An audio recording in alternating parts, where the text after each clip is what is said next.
Hello, everyone. Um, Thank you for coming to our Playing with a Purpose talk. That's part of a Scholarly Intersections grant put forward by Professor Smith and I's Center for the History of Video Games, Technology, and Critical Play.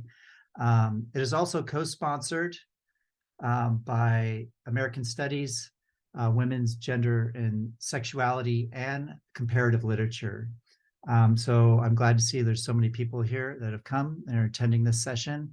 And I would like to introduce our speaker today, Dr. Soraya Murray, coming out of the UC Santa Cruz. She's a professor of film and digital media at UC Santa Cruz, and here to talk about, or usually talks about, the influence of gender and racial representations in video games.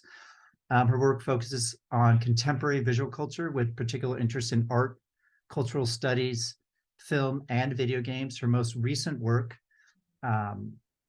in this game that we're playing, a chapter in the Cambridge Companion to 1984, she explores and traces the influence of Orwell's critique of totalitarian society within video games. Dr. Murray is currently co-editing an anthology on anti-racist futures in video games and play, and a single author book on technological imaginaries in contemporary film and visual culture. She's also the author of On Video Games, The Visual Politics of Race, Gender, and Space, which I must say I quite enjoyed and cited in my own work. So thank you, Dr. Murray. Today, she will present work on a soon-to-be-released game, Raji, an ancient epic. So we look forward to her talk. She will speak for 40 minutes approximately, wherever it lands us. You are welcome to leave any comments or commentary in the chat. We will save most of that for the end of the discussion, but if you do have a question, either write it down or put it in chat, and we'll come to questions after the talk. I'm going to let others mind the chat while I give my talk, since I'm giving a traditional lecture. First of all, I just really want to thank Professor Lawler and Professor Smith for this invitation. I'm very excited to share this. This is new work that is as yet unpublished. It's coming out very soon. So I should also thank Suvik Mukherjee and Zara Rizvi for the invitation to contribute to their special issue on it's called Cyber Orient, which will be coming out soon. So thanks to all of you for joining, and of course, all the sponsors of this event. So what I'm going to do today is share an essay that uses a visual culture studies approach to think about how video games imaging non-Western cultural specificities creates the condition of facing heightened pressures to completely and authentically represent those cultures. So I hope that although I'm dealing with a specific video game dealing with India, that you can also think about how this scenario might also be similarly true for other entities seeking to represent themselves in video games and who are perhaps underserved or underrepresented or ignored in mainstream video games. So we're going to be thinking about, this pressure to authentically represent culture within the context of mainstream video games. So focusing on the independent Indian video game, Raji, an Ancient Epic. And this is a game that's pretty new. It's actually out already, but it came out in 2020 by Nodding Heads. I'm going to use this as a key example. So I want to invoke art historian Cope-Bana Mercer's concept of the burden of representation to understand how race, ethnicity, and gender intersect in this game. And so I'm arguing that there's more at work here than a desire to simply reskin characters with Indian characteristics, or to change the game space to suit national tastes and aesthetics. That Raji, as an example of this, actually enters into much larger and ongoing debates about the function of representation. So through a deep reading and critical analysis of Raji's characters and spaces, I provide a kind of context for thinking about its role at the center of cultural and even political struggles. So ultimately, I want to really talk about the representational stakes that are revealed when a video game is overburdened with the responsibility of standing in for a whole culture, and why it matters to have this conversation. So for those of you who have not seen this game before, I want to give you a sense of the feel of the game. And so I'm going to start with this short teaser trailer that's just about 1.5 minutes long. So just have a look at it, and then I'll continue with my talk.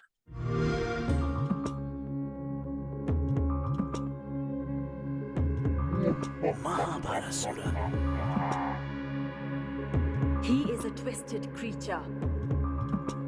A balance must be restored.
Be ready, Raji.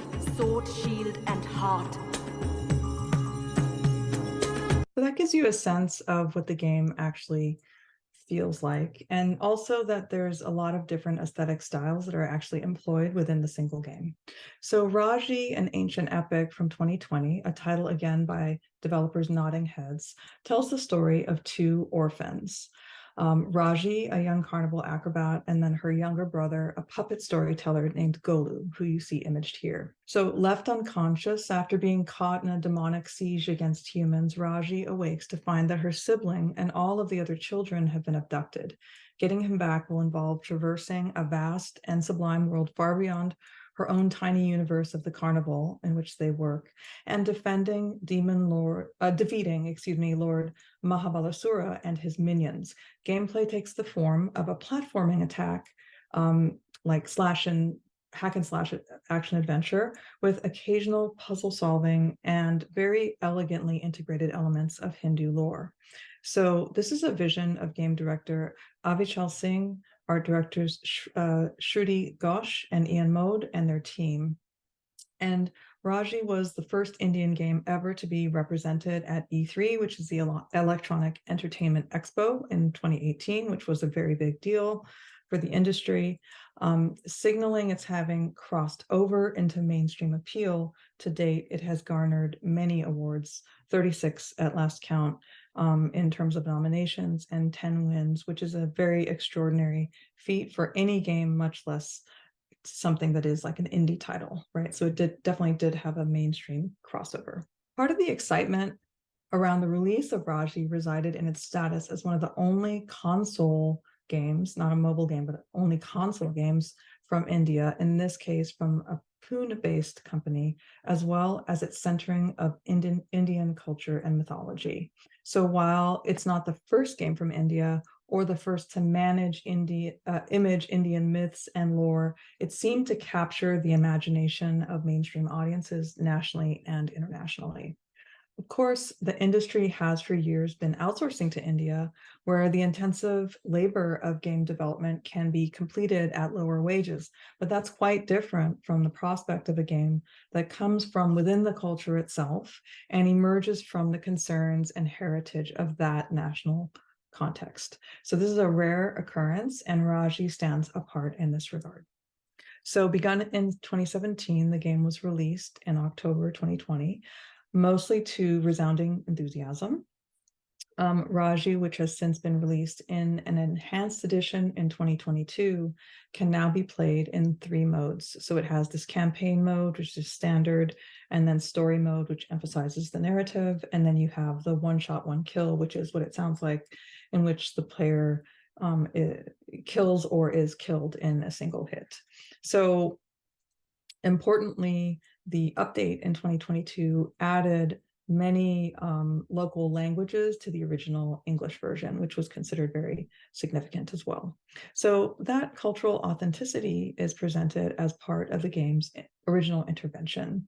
The official website notes as a unique selling point of the game that it's quote unquote crafted by a passionate team dedicated to showcasing their native culture. Raji features for the very first time a game world set in ancient India and infused with Hindu and Balinese mythology. And that's from the Notting Heads website.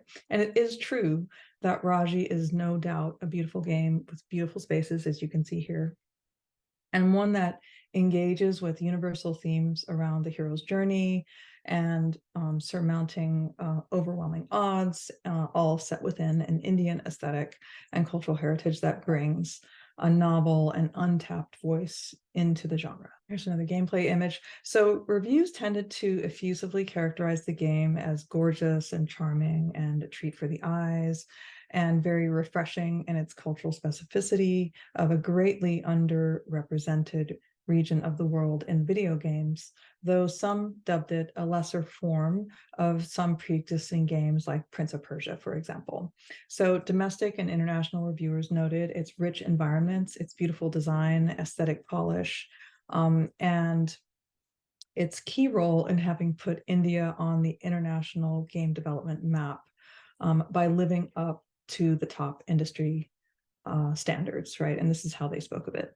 So perhaps most significantly, many felt its focus on South Asian culture redressed a lack of representation and articulated a stark sense of recognition. One reviewer of Indian descent shared their pleasure in cultural references that comprised the game's world building, emotively voicing how much it meant to finally see familiar Indian landmarks in a game.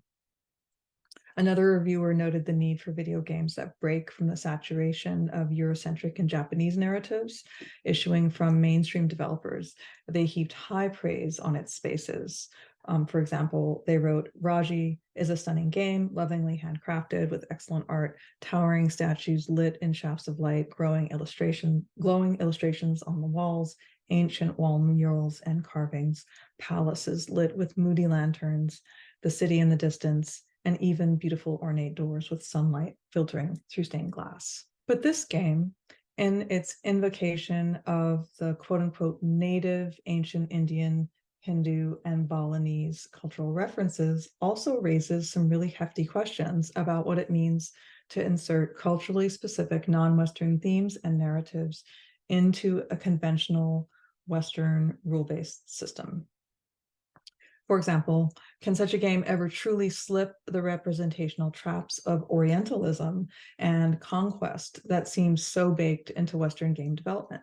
Can it sufficiently address elisions and the overbearing dynamics of game space that seem so hard to overcome?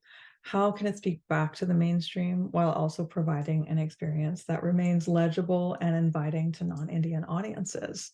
So key to this conversation for me is scholar Kobina Mercer's canonical concept of a burden of representation that encumbers image making practices seeking to intervene in the mainstream and create space for other voices.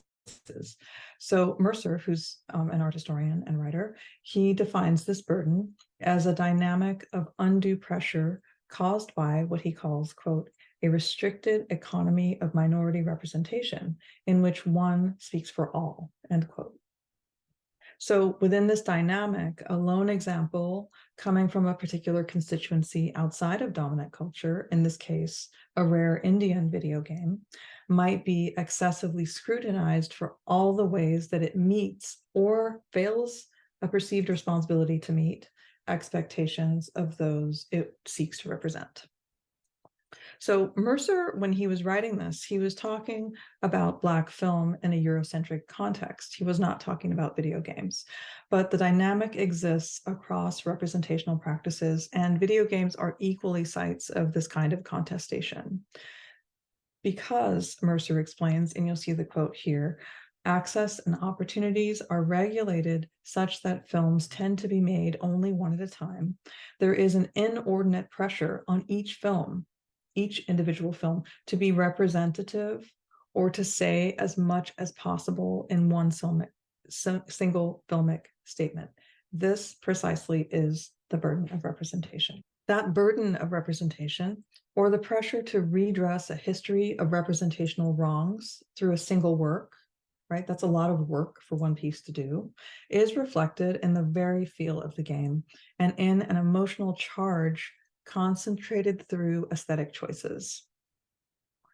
The world itself is rendered in a 3D isometric perspective that suggests a god's eye view of Raji's story. We see Raji right in the center here, very small. And she is often like very typically represented that way in the game. So it emphasizes her tiny existence, while the voices of gods narrate her journey and sometimes intervene in her fate with gifts of powerful weapons and skills. Taking a page from classic games like Journey, Shadow of the Colossus, Prince of Persia, Bastion, and Limbo, Raji places a resolute but diminutive and unprepared figure against a vast, sublime space full of peril. In reviews, Raji was often compared to the original God of War for the persistent presence of gods in the player character's fate and the general visual style of gameplay. So there's a little bit of the classic Tomb Raider here as well, but with a very different feel. Because after all, the character of young Raji belongs in the spaces she restores rather than conquering them or functioning as a kind of swashbuckling adventurer against an exotic backdrop. But this is an important point about the fundamentally predatory relation built into game space in many game scenarios, to which I'm going to return when I talk about game space more. So Raji moves through spaces associated with power and fictionalized architectural wonders from the greatness of ancient India. The ancient and the epic are reinforced through game aesthetics. The game world takes its inspiration from ancient Indian mythology and incorporates the ornate medieval Rajasthani and Hindu, Islamic, Persian inflected Mughal architecture throughout, as well as the Pahari art style into a cohesive world that towers above Raji. So Raji must fight to save the human race from the demons who have waged war once again after 1,000 years of peace. And here on the right side, you see an image of one of the demons.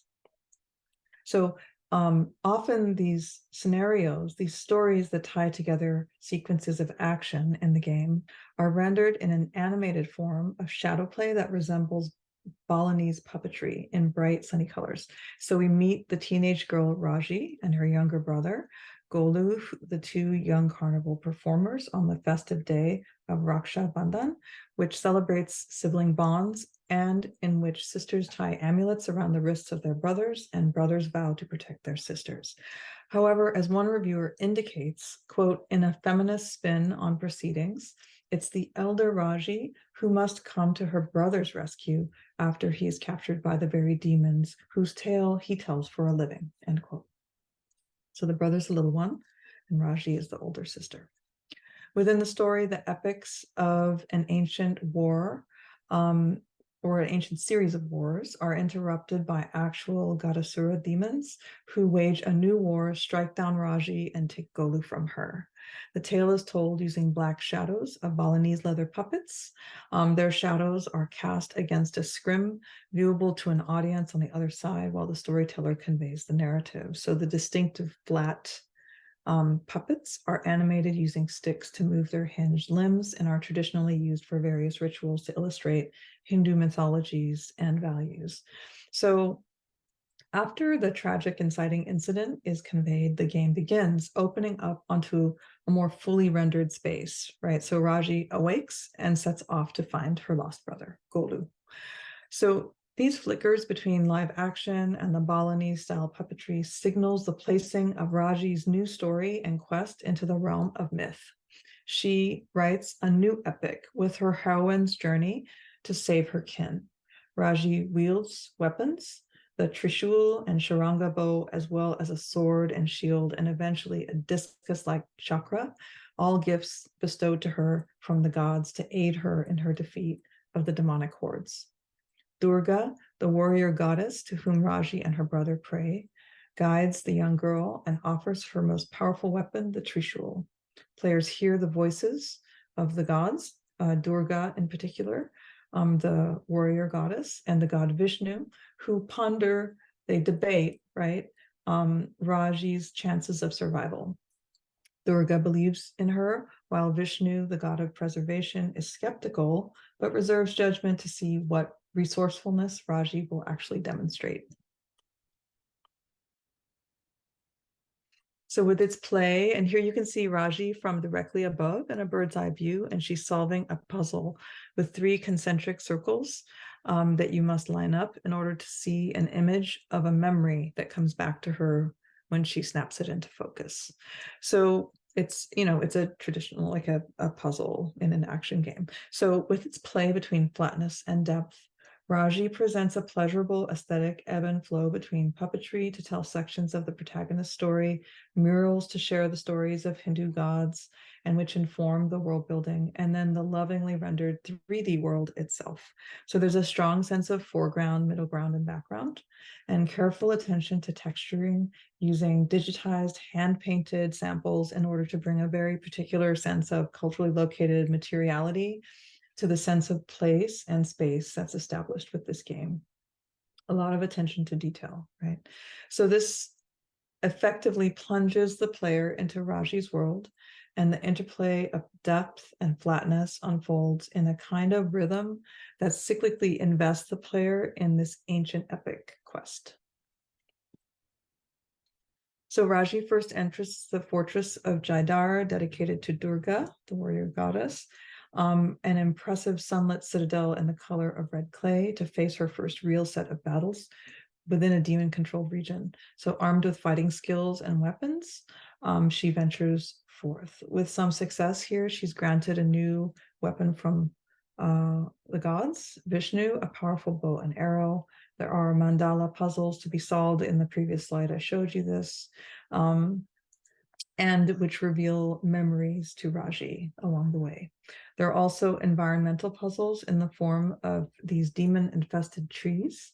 Solving them by realigning them restores the space to fecundity and reveals visions of one's foe. So the gods engage in dialogue, as I mentioned, about Raji, humans, and their penchant for war as a tool to change the world.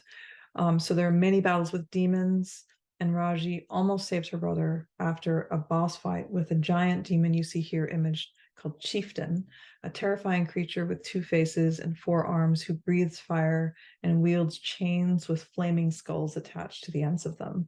The Colossus Chieftain moves in stiff, jerky motions, very unnatural motions, and his steps shake the earth. But Raji, even though she's much smaller, is resolute. So injured after vanquishing her foe, Raji is gathered up by her mystics and ferried to a new land. She experiences another vision of her imperiled brother, and then awakens and enters into a second fortress, Hiranya Nagari, built to honor a different god, Vishnu. So it's a blue water world, which I'll show you momentarily, full of floating wonder and technological innovation. Here again, she sees that the inhabitants are beguiled or kind of mesmerized under an evil spell, and the place remains in shadow. So the land is dark, but it seems to have light that emanates from the water and from the fluorescent pink lotus flowers. So it's in this space where Raji learns to toss magical lily buds into the waters to cross canals, because the water itself is poisoned, right? And even the koi that swim in the water are disturbed and anxious. So here's an image of that space. It's a large, beautiful space with puzzles in it. And a lot of interesting action. So all the game spaces possess a sweeping verticality. There's a lot of feeling of depth, and vistas and chasms that bring an air of peril to the setting and to our tiny protagonist. Players going down and down into a city full of mechanisms with waterways and complex mechanical systems. You know, there's people everywhere, but somehow their eyes are glowing green and they seem to be in a kind of unreactive stasis. They're kind of mesmerized. They're white flying bat-like demons that attack from above, mechanical eyes that walk around and seek to destroy Raji with their gaze. And we learn this from the gods, that this is a place of power, but now in the evil hands of a god.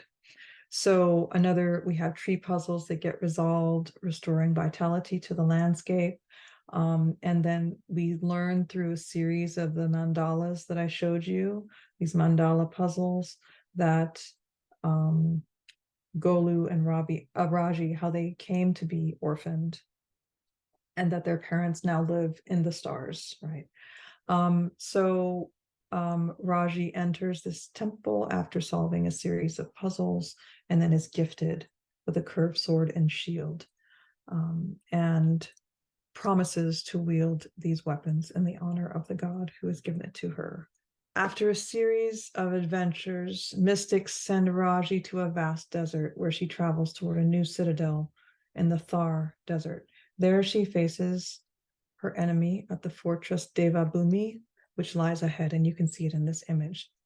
So this space of the game feels the most like Journey's Orange Desert, for those of you who might have played before.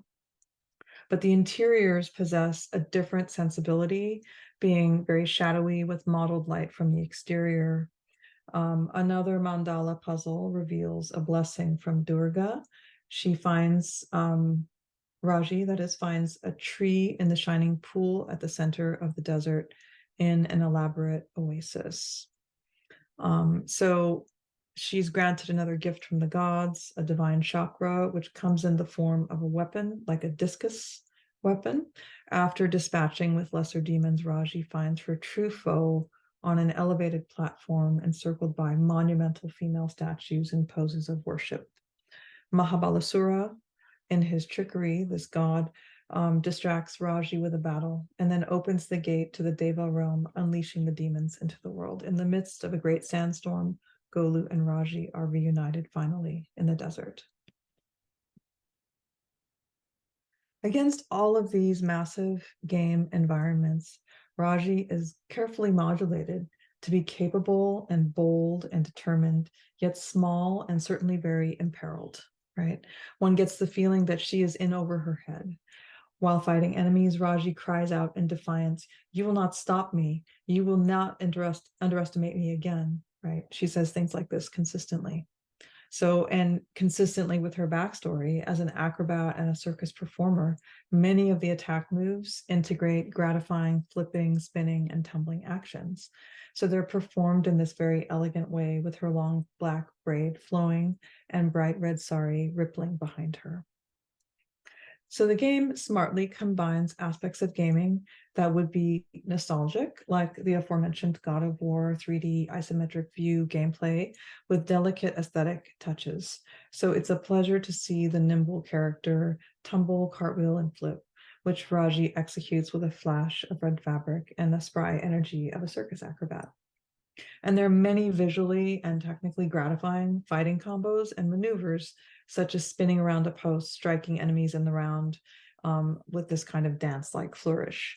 So we encounter hideous hulking demons of various orders that dwarf the heroine, spit deadly acid on her, clobber her with studded clubs, stun her with their mechanical eyes, or lash at her with whip-like tails.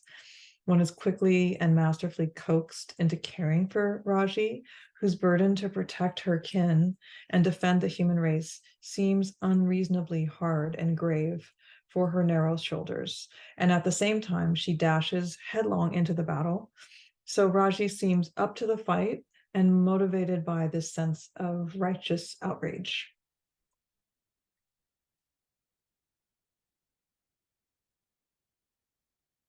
Some have gone so far as to suggest that Raji presents a feminist epic. Early on in the game, we overhear the war goddess Durga say of Raji, quote, "She walks boldly into a dark cave. She leaps chasms. She stands fearless before a goddess." One reviewer commented that, quote, in a heavily patriarchal society where religion is often twisted to serve misogyny, kudos to the developers for making a teenage girl the playable character who prays to said goddess and is empowered by her.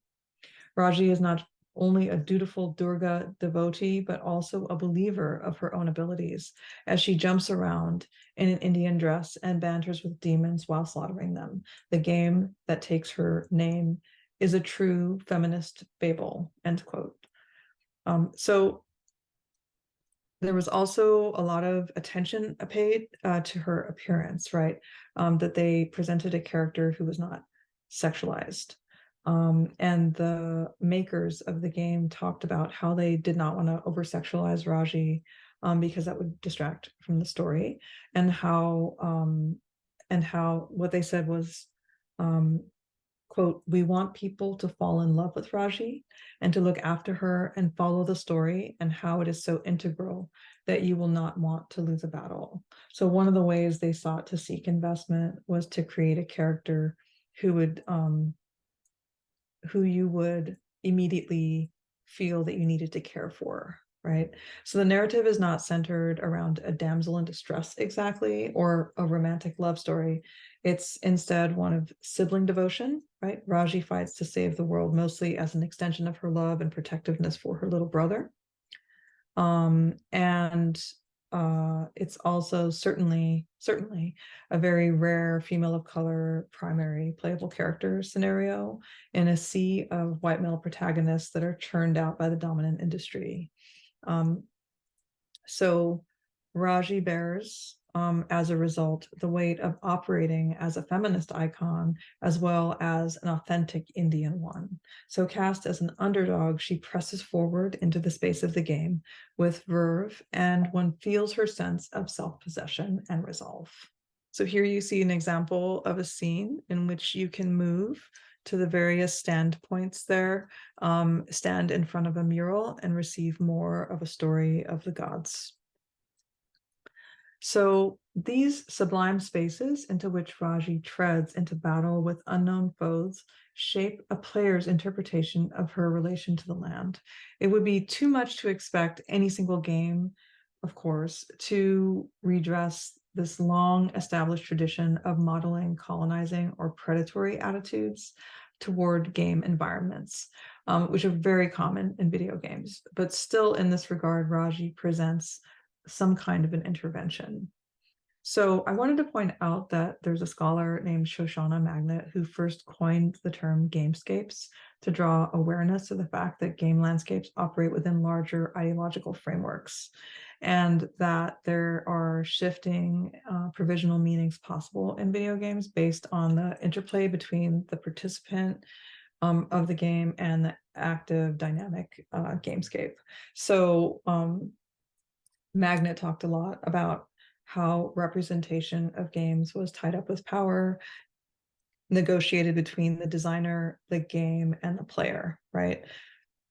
So in doing so, Magnet invoked an awareness of landscape as framed and ideologically loaded, and then mobilized the concept toward greater interpretive potentials, right?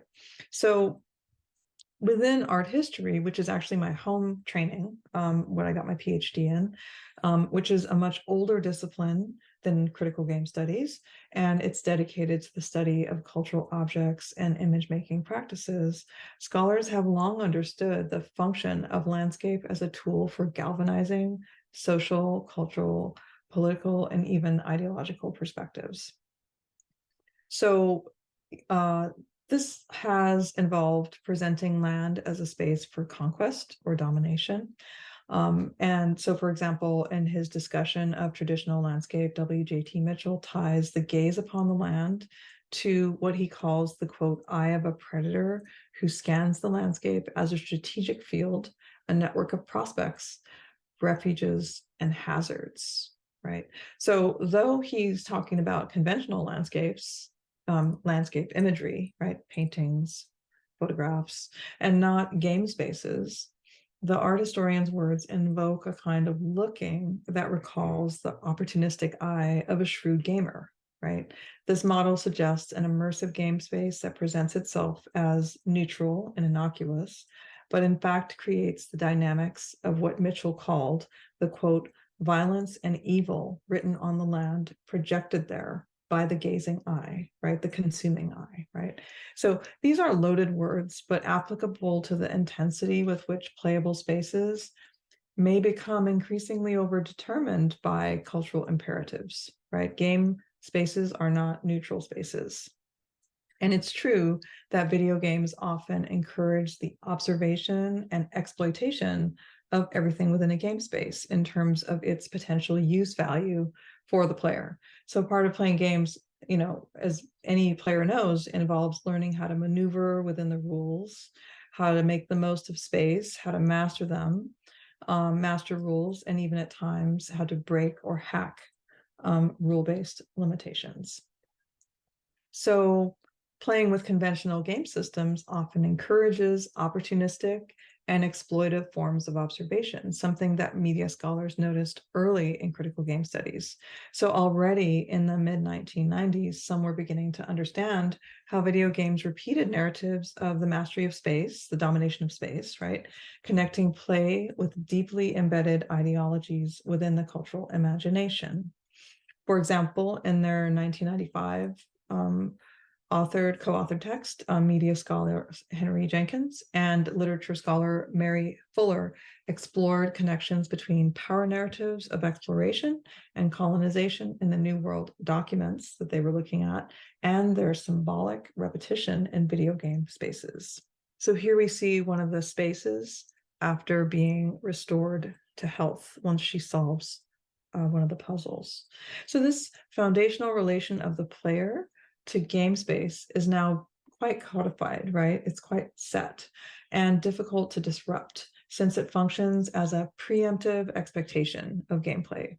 So more recently, critical game studies scholars like Suvik Mukherjee and Vid Sisler have enhanced and expanded the work of Jenkins and Fuller, who I mentioned before, into a more robust conversation about games and neo-colonialism, drawing in theories of the post-colonial to counter the most cloying stereotypes from the non-West that keep coming up, right, in games again and again.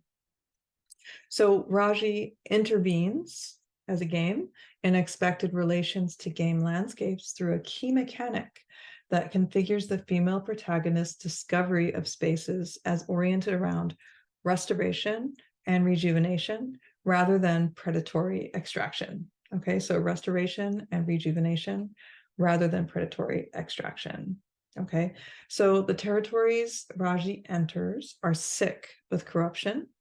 Her presence and intervention revitalizes them. In particular, in addition to fighting off demons as toxic presences in the space, one must find and heal demon-infested trees that are covered with fearsome faces inspired by Balinese demon masks. Sitting in meditation, as we see Raji here, tiny in the bottom leftish side, sitting in meditation and solving the puzzles of the corrupted trees by realigning their segmented trunks makes them whole. It revitalizes the landscape to its former abundance and reveals visions that inform Raji's quest. So, okay, but this is complicated. So still, in a larger sense, this dynamic of a corrupted land that must be healed and returned to its purity is complicated. It interrupts the colonizing impulse that so overdefines most games, but it's also fundamentally built on a notion of purity, which has undercurrents of cultural essentialism, right? So this is troubling in the larger context of a public conversation in which Indian Prime Minister Narendra Modi's political call for the toy and games industry to produce games that highlight Indian folklore and culture. So in a public announcement intended to mobilize the industry toward his agenda, Modi explained, he said, today, this is his quote now, today the world wants to understand the present potential of India, the art culture of India, the society of India in a better way. Our toys and gaming industry can play a big role in this, end quote. Okay, so however, Modi is seen by many as having a Hindu ethno-nationalist agenda, which is evidenced in the rollback of protections for Muslims who are the minority in India, and a general lack of adequate response to extreme Hindu nationalists who engage in hate speech and hate crimes against Muslims in India. So elected in 2014, Modi and the BJP, the party, are identified with the Hindu right, and his election was seen as a move toward nationalism, okay, and away from a secular culture. Although the mandate to represent the culture of India seems very, very innocuous, right, and apolitical, some have noted concerns about how seemingly innocuous cultural forms may become appropriated into these ideological agendas, such as I've mentioned here. For example, Vice, the Vice magazine, seemed to do an about face with its critical assessment of Raji when, after an initial gushing review in August 2020, a second piece was written in October of the same year, linking the game with Modi's Hindu nationalist agenda. So in this second review, Adesh Thapliyal remarked that it's, quote, hard to disentangle this surge of cultural chest beating with the ascent of the Hindu right, which rose to power with an eclectic ideology that pairs neoliberalism with fascist calls for a Hindu first India. So the suggestion, right, is that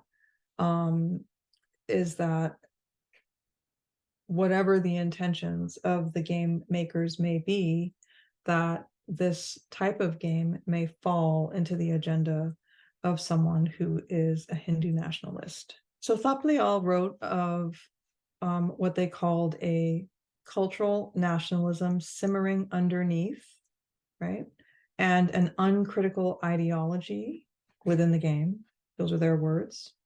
And the ways in which what they said is the, quote, artifacts of Indo-Islamic culture are everywhere. Missing, however, are any actual Muslims, except perhaps for a few white-clothed, curved sword holding corpses. Okay, so to be fair, these said corpses are actually only mesmerized by a demon spell. So they're mesmerized Muslims. But I do take Thapliyal's larger point that the presence of Muslims in the game Raji exists primarily in vague cultural references and as a passive background to our activated Hindu female protagonist. Okay, so overall, it's true that the game grounds itself in Hindu mythology, and while Thapliyal's criticism stops short of insinuating the game is self-consciously advancing a Hindu nationalist agenda, they do accuse the game of folding neatly into the scheme of a distressing turn in India's national ethos. They write, quote, rather than produce a new authentic image of India's storied past, Raji is only able to refract and multiply the familiar ones, deepening the already large rift between the truth and a politically expedient fiction, and revealing how far conservatism has penetrated the nation's sense of itself, end quote. This is a very powerful statement being made here. So I'm not entirely convinced that this criticism is altogether fair, especially given that the game's conception predates Modi's charge to toy and game makers to highlight India's culture. Still, it's going to be very important to observe and critically analyze how this conversation unfolds through trends in subsequent Indian game development. So just to conclude, I wanted to say that, perhaps mostly as a result of the rarity of such an opportunity for representing Indian culture, Raji bears this impossible weight, right? What Mercer spoke of as a burden of representation. So can this independent game, and one of very few ever created by an Indian game design company, possibly be expected to bear the entire responsibility of fully remediating the profound lack of Indian representation. How could it possibly compensate for the dominant industry's current stranglehold on the representational politics of games and be expected to single-handedly redress all the problems and erasures that have gone on? In short, this would be unreasonable, right? And Raji certainly does not solve all the challenges facing Indian representation in one stroke, nor should it be expected to. However, as a critically important example of an attempt to make space for other voices, Raji does open up a vital conversation about how video games and the burden of playable representation come together. It also demonstrates to the industry that there is a market for such stories. So there's a lot at stake and much to be gained through inclusivity in the conversation of games, not the least of which is an interruption of cloying and outdated colonialist relations between players and game spaces. Separate from any maker intention, Raji, an ancient epic, becomes a difficult object when seen against the larger context of a perceived Hindu ethno-nationalist agenda into which it enters. But this is because, to be sure, any work of culture that addresses any kind of quote-unquote authentic Indian past, however fanciful, risks being appropriated into a very essentialist or purist agenda. And I argue that the only antidote to this is an insistence on many and varied visions of India in games. Okay, that's the end of my talk. Thank you. Thank you so much, Dr. Murray. That was, I really enjoyed that. There's a lot of ideas that had me thinking there. And we do want to, while I have some thoughts and questions, curious whether first, if our audience has any thought. I think this could be anything. It doesn't have to be, some profound question, but anything that you're curious about the work, the game, the talk. If you're on Zoom, obviously you can just put it in the chat. You could DM myself or Professor Smith if you don't want everybody to see the question. We'll read the question for you, if that makes you more comfortable. And obviously, Professor Smith, if there's anybody in the audience, there's a comment question in the chat. I don't know if everybody can see it. I'll just read it. It says, why did you choose to do a presentation about this specific game, Raji? It's sort of broad, but I guess it does bring up some important points about how you felt about it in terms of representation and those sorts of things. Yeah, thank you. Thanks for the question. It's a good question. And I thought a lot about which game to choose. And I guess that the main reason that I chose this game was because, first of all, it made history by being like a crossover success. It also was one of the few Indian console games designed to gain interest, to gain global interest. And I thought that the designers were also very frontal and very open about their desire to intervene in representation. And so that made me interested, because very often video game companies, they'll kind of hide behind it's just entertainment, and they won't at all want to be very frank about the fact that, despite the fact that they're making an entertainment product that they want to sell, that the game is full of cultural representations and ideology and all sorts of things like that. And so I really liked that they were trying to do something, but also in doing something and being a first, so to speak, that they were setting out a rather impossible task for themselves at the same time. So I thought it was a good opportunity to talk about the challenges of trying to do that. Just as I guess a general follow-up to it, because I'm not as familiar with the game either. Do you, obviously, something about the company? What and they're from India, I suppose. What sort were you able to interview or talk to them about their feelings about making this game, and or what kind of I guess I'll see the aside with games, and this is not really the point of your talk, but it does speak to it, is what kind of representation was within the company itself, meaning female, Hindu, Muslim, and the like. Oh, well, I know that the three core designers, that I believe two of the three are Indian. I don't know about their religious affiliation. I think that I had some contact with them in terms of communicating for permission for images and things like that. But I relied mostly on existing interviews because it was kind of a phenomenon. And so there are an enormous number of interviews, some quite long, actually, with them thinking about their process and how much they struggled to get this game off the ground, because they were a very small company. I mean, it was just a few of them really, and getting it funded and supported was not an easy task. So yeah, I would say I had limited contact with them, but there's a lot of information about them online because of the phenomenon of the game and kind of breaking through and being an E3 and all of that. And then of course more information came out once they were going to redo the game and include native languages, which I thought was also very important. There's a question in the chat. Yeah, it says, why, just so everybody can hear it, what do you think is the significance of the representation of gender in this game? Yeah.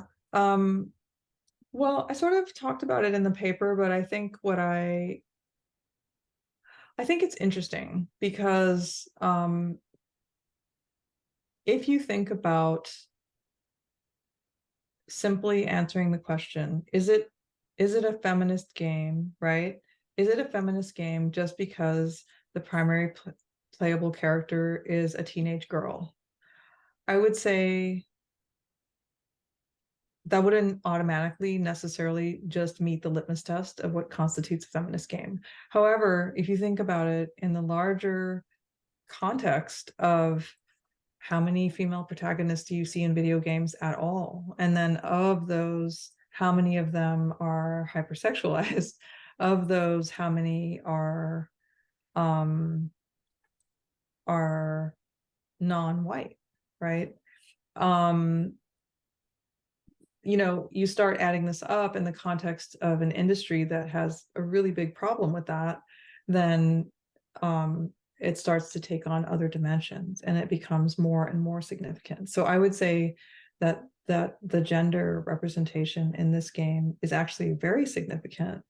I think for different people, it would to varying degrees qualify as something actually like feminist, right? So that's, I think, to some degree, going to depend on who's playing and what their context is for playing the game. I think for like, you know, an 8-year-old girl who's seeing this for the first time and who is Indian and sees an Indian girl hero, that could be quite a feminist activated experience for that girl, right? So I mean, you know, it just depends. I see another question. Did you ever get to play the game? Of course, yes, I played the game from the beginning to the end. And what was my favorite part about the game? One thing that I really, really enjoyed in the game is that I felt that the opportunities to move through very rich spaces, and I should say that my bias, of course, is that I really love game spaces. I really love looking at game spaces, and sometimes I don't play very well because I'm so busy looking at a game space that I'll get shot or something, right? But I really love the meditative opportunities in the game to walk through spaces come across a mural and then hear a story about a female goddess in India that I, might not know about, or whose mythology is important to then playing the game after that, so it becomes vital, but isn't like the normative narrative that one hears over and over in games. So I think that moving through space, having mythology revealed, and then being asked to use that information in the service of future gameplay was like a really beautiful aspect of it, because it is on an aesthetic level like a very lush and beautiful game. And I also thought that the tumbling and movement, the actions of the player were really gratifying to play. It was something that seemed very simple, but was really well executed. So I really enjoyed the dance-like gestures of the female character. It didn't feel like a male character. I mean, like a male action figure that was just skinned to be female and then did all the same actions. It felt like they really thought about who she was and how she would move. Shall I just go ahead down the chat, or are there people in the class? Yeah, go ahead. Okay. Considering it was released in 2020, did the pandemic inhibit or contribute to the game's success? I don't actually know the answer to that question, but I know that people played a lot more video games during the pandemic. So, but I don't know the answer. I'm sorry. Is there anything in the video game that you believe was a positive, or any positive aspects of it? Oh yeah, I mean, I think there was an enormous set of positives, in the sense that it was very beautifully made. I think boldly entered into a conversation, and is now the fodder for a rich conversation as well. And I thought that the attempt by the designers to really sit with Hindu Indian folklore and meaningfully integrate it into forms of gameplay was a very interesting exercise. And I hope that many other game designers will feel encouraged to do that in their own designs, and to kind of, attempt to push past all of the tired things that we keep seeing in games again and again that have become kind of lazy, right? So yeah, I hope from the talk that you don't have the impression that I think this game was like a bad thing or something like that. I actually think it was a very important game, and that we'll see in time the continued importance that it takes on. Kennedy asks, do you think that following traditional gameplay designs, such as the hack and slash puzzle aspect, are a benefit or disadvantage for games surrounding a particular culture or folklore? Yeah, this is something that I was also trying to kind of get at in my talk a little bit, which is that I think that it is important for game designers to be thinking about the relationship between the design and the content, right, of the game.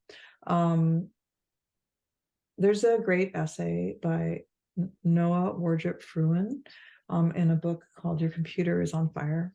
And this essay is called, it's called You Can't Do Much with Video Games. I think that's the name of it. And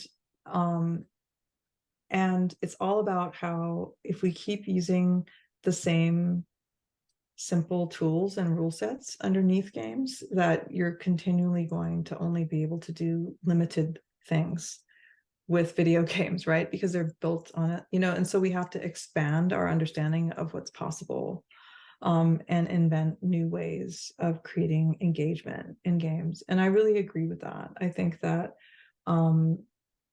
I think that any of the things that you listed there, right, the puzzle aspects, all of that, they can be advantages if they are integrated well with the meaning of the games and the cultures that they come from.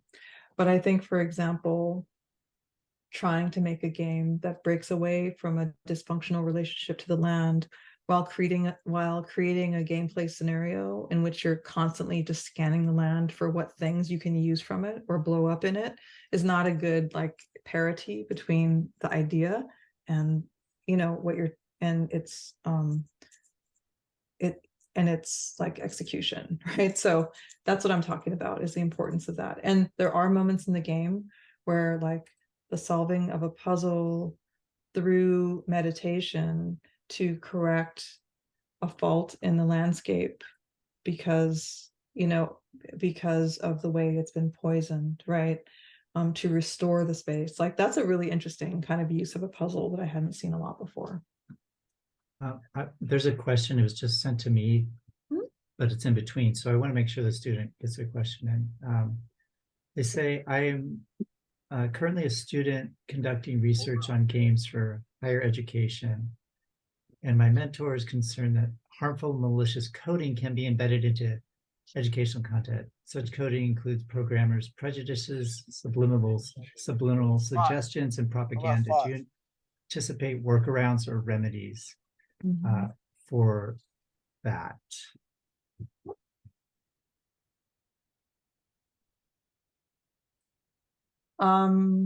Yeah, that's a lot of work. I think that's a real concern.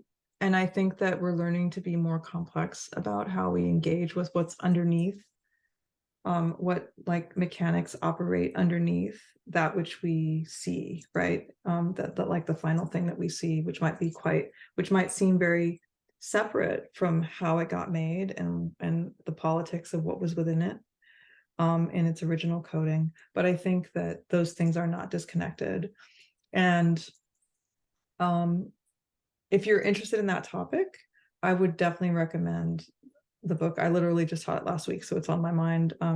Your Computer's on Fire, because it includes a lot of short essays of people dealing with different technical and cultural aspects of the computational, including things like code, and thinking and struggling with how they can break free of pernicious things that exist within those codes in order to make better, more inclusive, and basically like very like revolutionary projects. So I encourage you to take a look at it. It's a great book.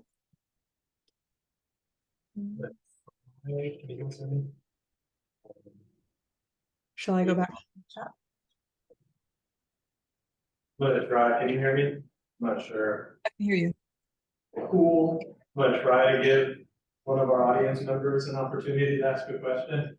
See if he can shout into the ether and see if he gets picked up. Hello. That is very loud. Yeah, I think so. Thank you for speaking today. I have a question. Given the burden of video games to represent an authentic history, burden of representation, can games achieve a full representation, or could the same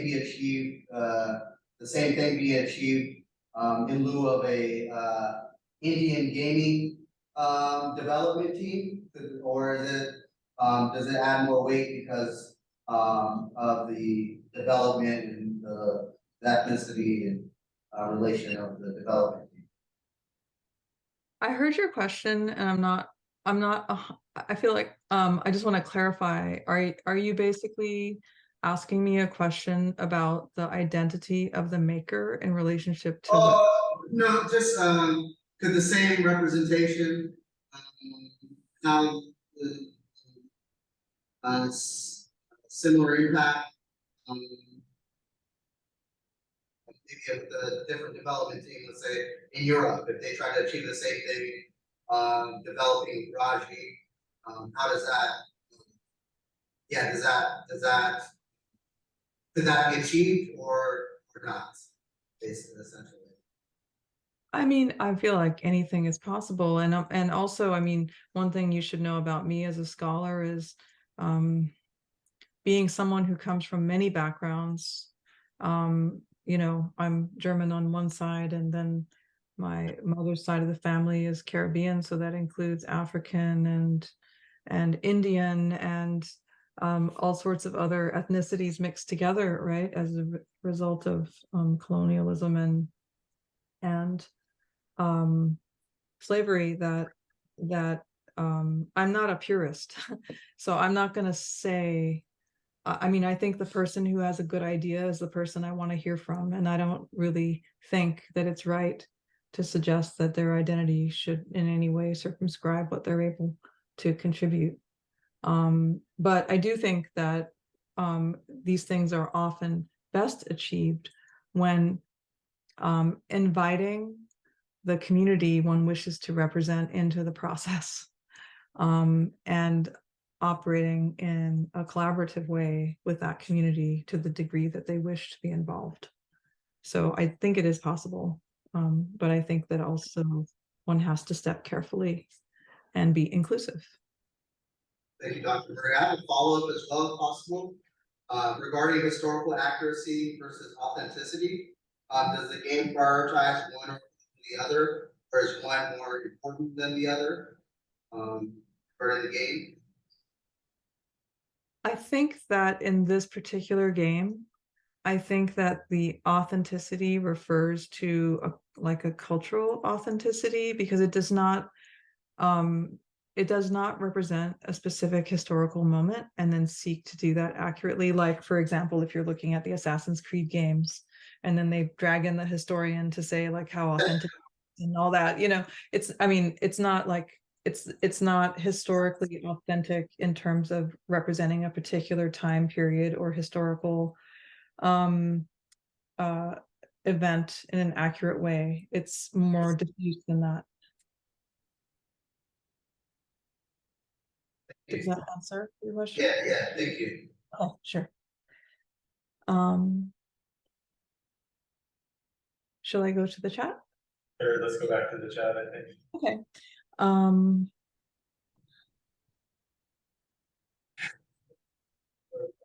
think we were.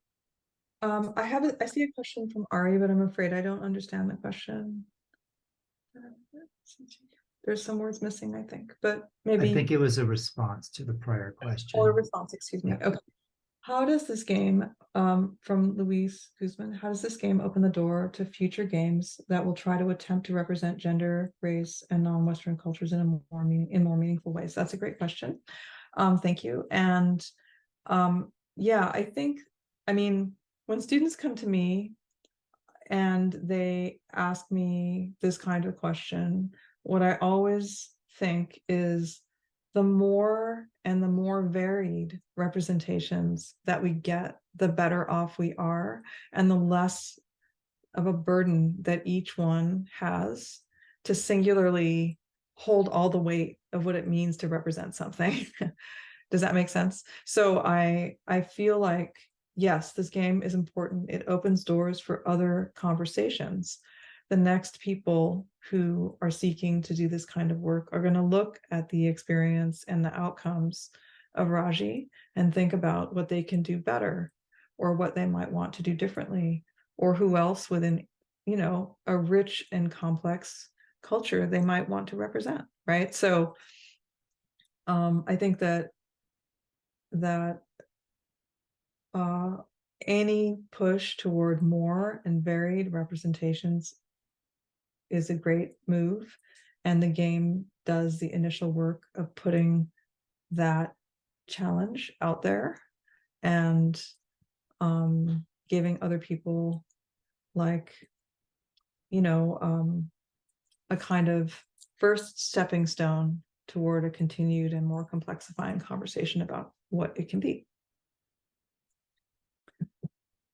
Do you think the game had a positive impact on the idea of feminism in India after it was released? I noticed you mentioned it was something to note, and I'm wondering if it had a good effect for the cultural beliefs toward feminism in Indian culture specifically. Yeah.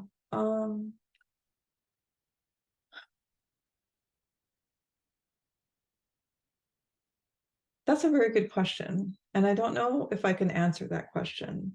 I feel like the game tapped into narratives of goddesses that are already known in India to represent feminine power, right?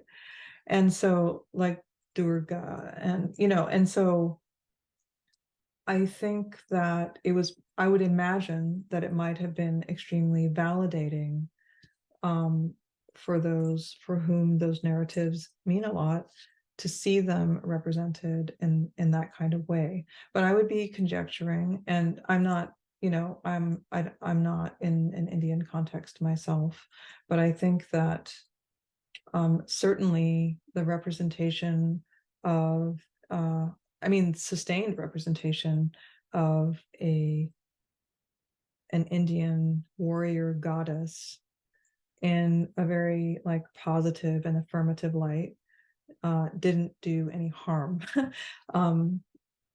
in that regard. So I think that, I would imagine that it was a net positive, but I think again, they're also in a political moment of a lot of strife, and so that would depend on which women you're talking about. Perhaps it would be less validating for Muslim feminists than Hindu feminists, right? The audience has a question.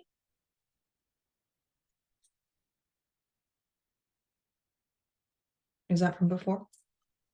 Yeah, that's from before, but I think we are going Dr. Murray for her time at this point. We've held her for a long time already. And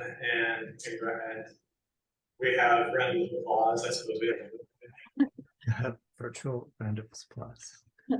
Thank you so much. And I want to say that if anyone has questions or things that they thought of later, that please don't hesitate to contact me in my school email, which is very easy to find. And I'd be very glad to hear from you if you have perspectives.